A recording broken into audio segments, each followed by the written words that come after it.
ಎಂದಿನಂತೆ ಇಂದು ಕೂಡ ಆ ದೇವರ ಆಶೀರ್ವಾದದಿಂದ ಈ ಪಾತಾಳ ಲೋಕದಲ್ಲಿ ಅರಸನಾಗಿ ಮೆರೆಯುವುದಕ್ಕೆ ಈ ನಾಗರಾಜ ಕಾರಣನಾಗಿದ್ದಾನೆ.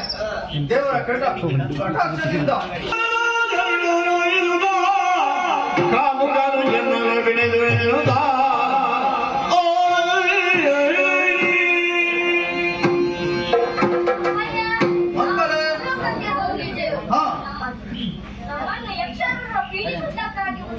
ಓಹೋ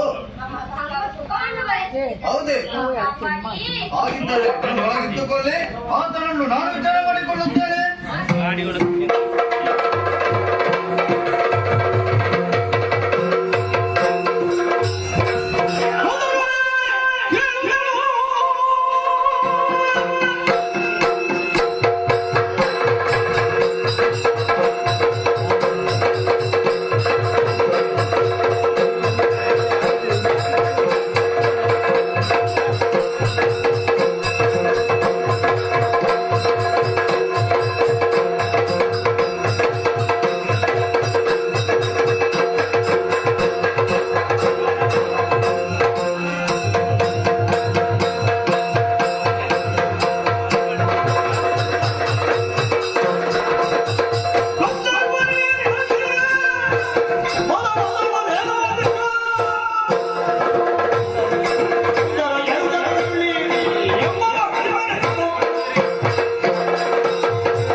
ಅದು ಕೂಡ ನಿನ್ನ ಅಧಿಕಾರದ ಮತವಲ್ಲವೇ?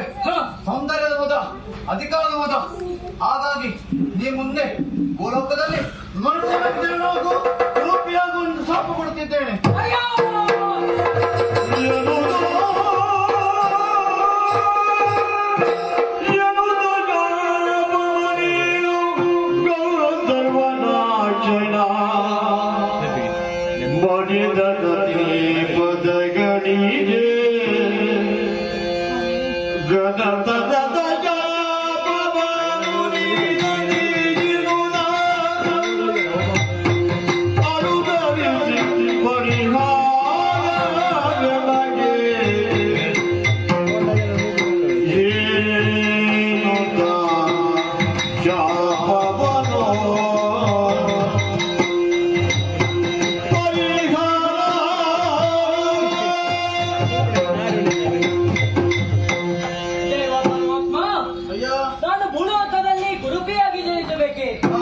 ನನ್ನದು ತಪ್ಪಾಯಿತು ದೇವ. ಇಷ್ಟರವರೆಗೆ ಗಂಡಂತ ಹೆಣ್ಣು ಮಕ್ಕಳನ್ನು ಬೇಕಂತ ಆಗೋದಿಲ್ಲ. ಹಾ. ನಿಮ್ಮ ಮಕ್ಕಳನ್ನು ಕಂಡಾಗ ನನಗೆ ಬೇಕಂತ ಆಯ್ತು. ಓಹೋ. ಕೇಳಿಕೊಂಡೆ ಆಗುದಿಲ್ಲ ಎಂದಾಗ ಬಲತ್ಕರಿಸುವುದಕ್ಕೆ ಮುಂದಾದೆ. ಹಾ. ನನ್ನದು ತಪ್ಪಾಯ್ತು ದೇವ, ಮನ್ನಿಸಬೇಕು ಮನ್ನಿಸಬೇಕು. ಅಯ್ಯ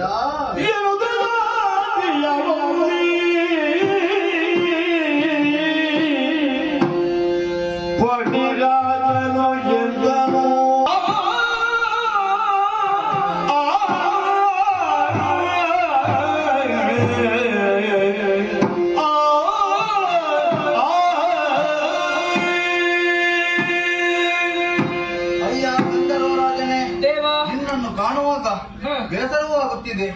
ನಿನ್ನ ಮನದಲ್ಲಿ ಬೇಸರ ಇದೆ ಎಂದು ನನಗನಿಸುತ್ತಿದೆ. ಯಾಕೆ ಗೊತ್ತೇ? ನಾನು ಕೊಟ್ಟ ಶಾಪದಿಂದ ನಿನಗೀಗಾಗಲು ಕಾರಣವಾಯಿತೆಂದು ನೀನು ಚಿಂತಿಸುತ್ತಿದ್ದೆ. ಆದರೆ ನೀನು ಮುಂದೊಂದು ದಿನ ಮಾನವನಾದರೂ ರಾಜಕುಲದಲ್ಲಿ ರಾಜವಂಶದಲ್ಲಿ ರಾಜನ ಮಗನಾಗಿ ಜನಿಸಿದ ಬಾಲ್ಯ ಕಾಲ ಕಳೆದು ಯೌವನದ ಕಾಲದಲ್ಲಿ ನಿನಗೊಂದು ಮದುವೆಯಾಗಲಿದೆ. ಮದುವೆಯಾದಂತ ಪ್ರಥಮ ರಾತ್ರಿಯಂದು ನೀನು ಕುರೂಪಿಯಾಗುವೆ. ನೀನು ನಿನ್ನ ಪತ್ನಿಗೆ ಎಷ್ಟವರೆಗೆ ಕಥೆಯನ್ನು ಹೇಳಿದೆಯೋ ಅಷ್ಟವರೆಗೆ ಮಾತ್ರ ನಿನಗೆ ನೆನಪಿರುತ್ತದೆ, ಮತ್ತೆಲ್ಲವೂ ಮರೆತೋಗುತ್ತವೆ. ಹಾಗಿದ್ದರೆ ಇದಕ್ಕೆಲ್ಲ ಪರಿಮಾರ್ಜನೆಯಾಗಿ ಪರಮ ಸ್ವಾಧ್ಯಾದ ಪರಮ ಪ್ರತಿನಿಧಿಯಾದ ನಿನ್ನ ಮಡದಿಯಿಂದಲೇ ಇದಕ್ಕೆ ಶಾಪ ವಿಮೋಚನೆ. ಅದು ಹೇಗೆಂದು ಬಲೆಯ ವೈಭವವಾಗಿ ಮೆರೆಯುವಂತ ವೈಕುಂಠ ವಾಸದಲ್ಲಿ ನೆಲೆಯಾದ ತಿರುಪತಿ ಕ್ಷೇತ್ರ ನೀವಿರೋರು ಒಳಗೊಂಡು ತಿರುಪತಿ ಕ್ಷೇತ್ರಕ್ಕೆ ಹೋಗಬೇಕು. ತಿರುಪತಿ ಕ್ಷೇತ್ರದಿಂದ ತಿರುಮಲ ತೀರ್ಥ ತಂದು ನಿನ್ನ ಮನದಿ ನಿನಗೆ ಪ್ರೋಕ್ಷಣ ಮಾಡಿದಾಗ ನಿನಗೆ ಶಾಪ ವಿಮೋಚನೆ. ನಂತರ ನಿನ್ನ ಯೌವನೆ ಆಯ್ತು ಎಷ್ಟಿದೋ ಅಷ್ಟರ ತನಕ ಭೂಮಿಯಲ್ಲೇ ಇದ್ದು ಆರೋಗ್ಯ ಮಾಡಿಕೊಂಡು ಶುಭವಾಗಲಿ. ಜಯ ಜಯ ಜಯ ಜಯ.